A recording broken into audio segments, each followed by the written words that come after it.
deixa eu usar a sua mesma frase.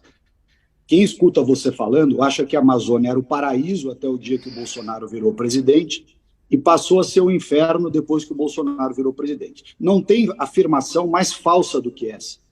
Né? Quando eu não fiz essa afirmação. Não, você fez eu trouxe dados para o senhor. Eu não falei que a Amazônia era uma maravilha. Não tive problema. Você falou que eu, me ouvindo falar, parece que a situação era X. Eu estou te dizendo que ouvindo você falar, parece que a situação era Y. Ouvindo você falar, parece que estava tudo maravilhoso na Amazônia e virou um caos depois que o Bolsonaro assumiu. E esta não é verdade. Os dados, todos eles, demonstram que os problemas da Amazônia, inclusive na região Yanomami, vêm de décadas. E eu estou te dizendo, na minha opinião, deixa eu só concluir aqui. Deixa eu só concluir aqui. Os problemas da Amazônia vêm de décadas. O garimpo ilegal na Amazônia é um problema de décadas. Né? Serra Pelada, massacre dos Yanomamis, morte lá da Dora Tistang, aquela senhora que era missionária, que foi aquilo no governo Lula. Então, veja só, aqui tem que parar um pouco com esse fla-flu. Tudo é maravilhoso quando a esquerda que está fazendo, tudo é muito ruim quando o Bolsonaro que era presidente. Não é nenhuma coisa nem outra. Os problemas da Amazônia, os problemas daquela região, quer seja problemas fundiários, problemas indígenas, problemas de mineração ilegal, de madeira ilegal, e por aí vai, grilagem e tudo mais, são problemas históricos e que têm raízes muito profundas na ausência de solução de problemas. Essa ausência de solução de problemas passa necessariamente pela regularização fundiária que a esquerda e parte da imprensa fez questão de rotular de MP da grilagem, mas teria resolvido muitos desses problemas.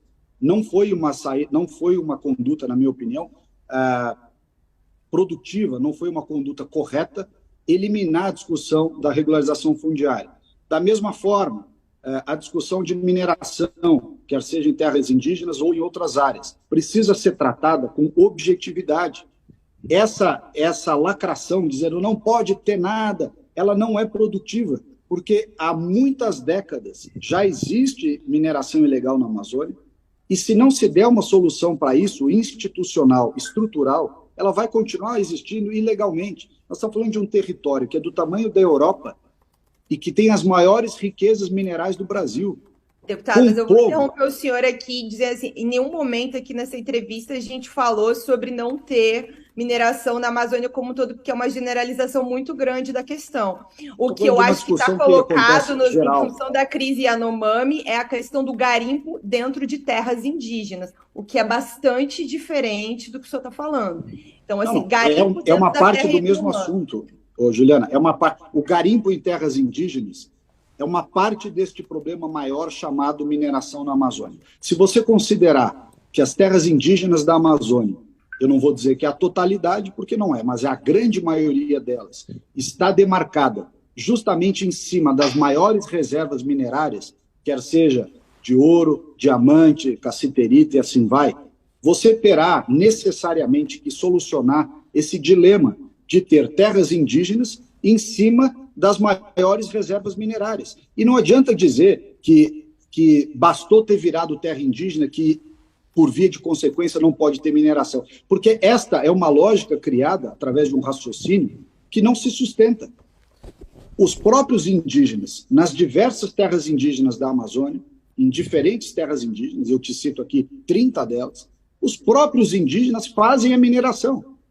Fazem no Caiapó, fazem na Terra do Meio, fazem no Munduruku, fazem na Cinta Larga e fazem tantas outras.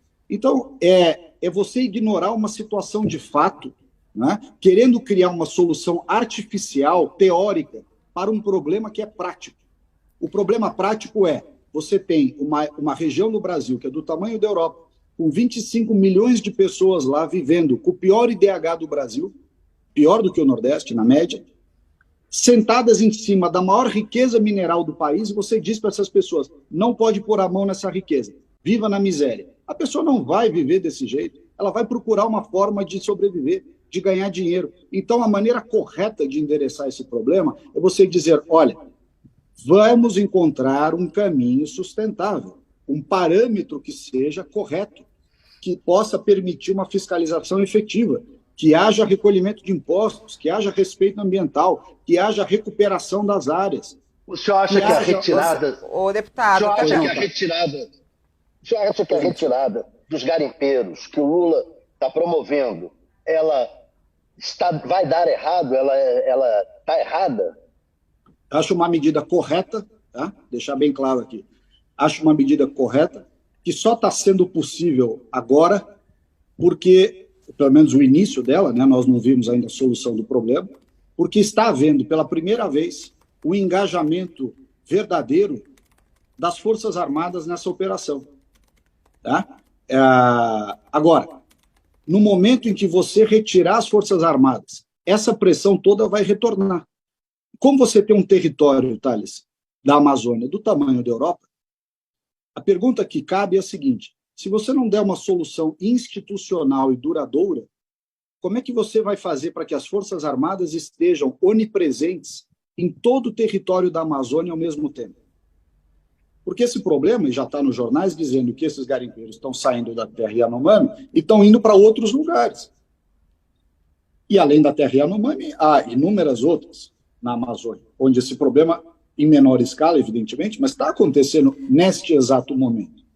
Então, ou nós transformamos as Forças Armadas, que acho que tem 200 mil homens, numa tropa de 20 milhões e enche a Amazônia de tropa o tempo inteiro, e aí pergunta, os americanos vão pagar? Os europeus vão pagar por isso? O senhor estava falando que concorda com essa operação da retirada dos garimpeiros ilegais lá. Por que o governo Bolsonaro não fez isso? Olha, enquanto eu estava lá, posso responder por enquanto eu estava lá, todas as atividades de fiscalização e de controle foram feitas. Lembrando que nós passamos por uma pandemia que, no seu ápice, né, grande parte da fiscalização em campo, quer seja dos órgãos ambientais, quer eu creio aqui da FUNAI, da Polícia Federal e até das Forças Armadas, ficaram limitadas, impedidas em parte de atuar pela própria conjectura da pandemia. Então, acho que esse problema da pandemia também agravou a capacidade de reação.